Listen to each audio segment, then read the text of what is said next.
Hello, good evening all of you. स्वागत है आपका अपने यूट्यूब चैनल अनमोल क्लासेस में। आज हम विसर्ग संधि के बारे में अध्ययन करेंगे।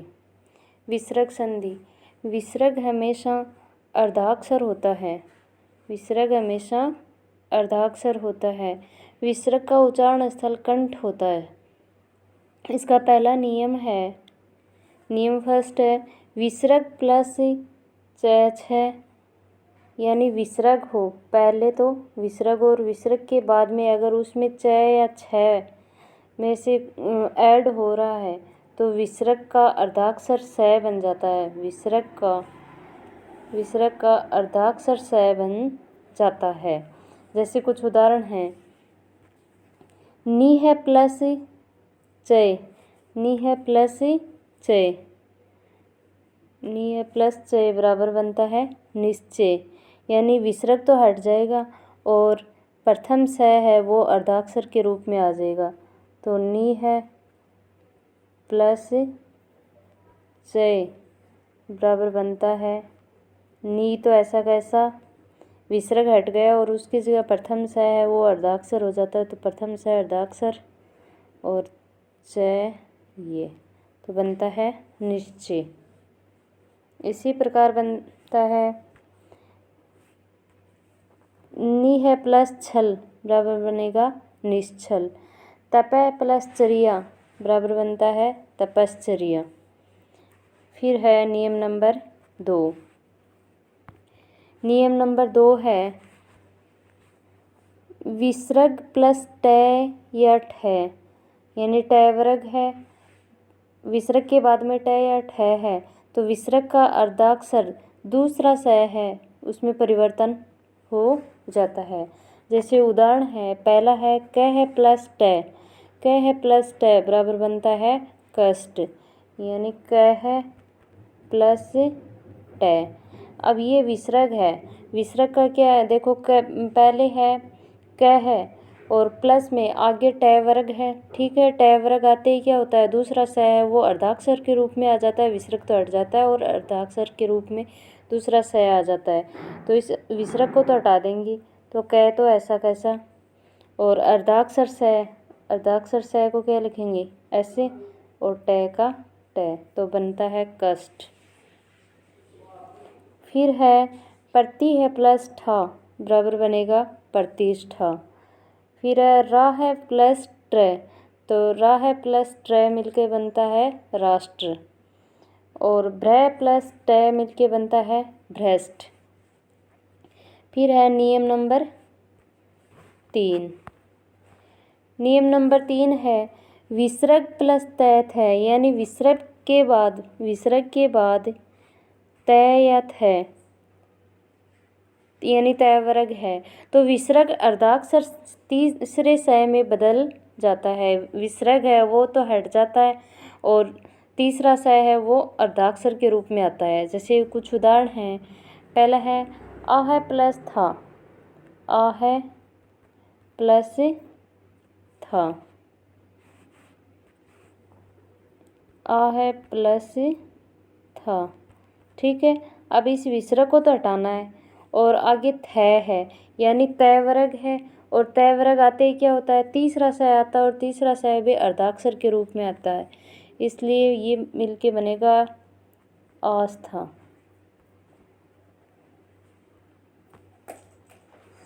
फिर है दूसरा एग्जाम्पल है राज्य प्लस स्थान बराबर बनेगा राजस्थान। फिर है ग्रह प्लस थ तो मिलकर बनेगा गृहस्थ। अ प्लस त्र तो मिलकर बनता है अस्त्र। नमः प्लस ते बराबर बनेगा नमस्ते। तटय प्लस थ तो उसको मिलकर बनता है तटस्थ। फिर है नियम नंबर 4। नियम नंबर 4 है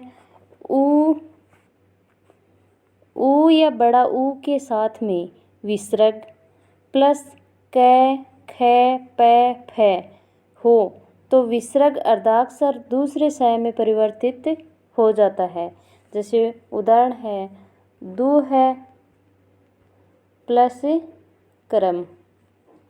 अब देखो दू है, दू में ऊ की मात्रा आ रही है ना, छोटे ऊ की, ठीक है। और आगे विसर्ग है। फिर क्या दे रखा है इसके आगे, अगर विसर्ग के साथ में कै, ख, पै और फै अगर जुड़ रहा है तो विसर्ग अर्धाक्षर दूसरे स में परिवर्तित हो जाता है। तो बनेगा दू, और दूसरा स है वो भी क्या है, अर्धाक्षर, तो आधा स और कैरम, तो बनता है दुष्कर्म। फिर है आवी है प्लस कार है बराबर बनेगा आविष्कार। नि है प्लस कृष है तो मिलकर बनता है निष्कर्ष। नि है प्लस कपट मिलकर बनेगा निष्कपट। पु है प्लस कर तो मिलकर बनेगा पुष्कर। फिर है नियम नंबर 5। नियम नंबर 5 है ए के साथ में कै, ख, पै, फै है तो विसर्ग अपरिवर्तित रहता है। जैसे देखो उदाहरण नंबर 1, प्रातः है प्लस काल, ठीक है। अब क्या दे रखा है, ए के साथ में विसर्ग यानी प्रातः है, तय में ए स्वर की ध्वनि आ रही है ना, तो और ए के साथ में विसर्ग भी है। फिर आगे देखो दूसरा शब्द है वो कै है, दूसरे शब्द का प्रथम वर्ण है कै है, इसलिए क्या होता है कि विसर्ग है वो अपरिवर्तित रहता है, यानी ऐसा का ऐसा ऐड हो जाता है। जैसे देखो तो जुड़कर भी बनता है प्रातः है काल, ठीक है। इसी प्रकार होगा मनः प्लस कामना बराबर मनः है कामना। अधः पतन बराबर अधः पतन। अंतः है प्लस पूर्व बराबर मिलकर बनता है अंतः पूर्व। फिर है नियम नंबर 6। नियम नंबर 6 है ए या आ से भिन्न स्वर व साथ में विसर्ग हो, यानी ए या आ को छोड़कर ऊ या बड़ा ऊ, ठीक है, ई या बड़ी ई हो तथा साथ में विसर्ग हो, और फिर उसके साथ में स, प्रथम स, द्वितीय स और तृतीय स, तीनों स में से कोई भी स अगर ऐड हो रहा है यानी उसमें जुड़ रहा है तो विसर्ग सामने वाले वर्ण में बदल जाएगा। जैसे देखो एग्जाम्पल है दुह प्लस शासन, दुह प्लस शासन, दुह प्लस शासन। अब देखो नियम क्या बोल रहा है कि ए या आ को छोड़कर, तो इसमें देखो दू में ऊ स्वर की ध्वनि आ रही है, ठीक है, तो ये शर्त तो पूरी हो रही है। फिर है विसर्ग प्लस स यानी तीनों स में से कोई भी एक अगर स आ रहा है तो विसर्ग सामने वाले वर्ण में बदल जाता है, यानी अगर प्रथम स है तो विसर्ग है वो अर्धाक्षर स में चेंज हो जाएगा। जैसे बनेगा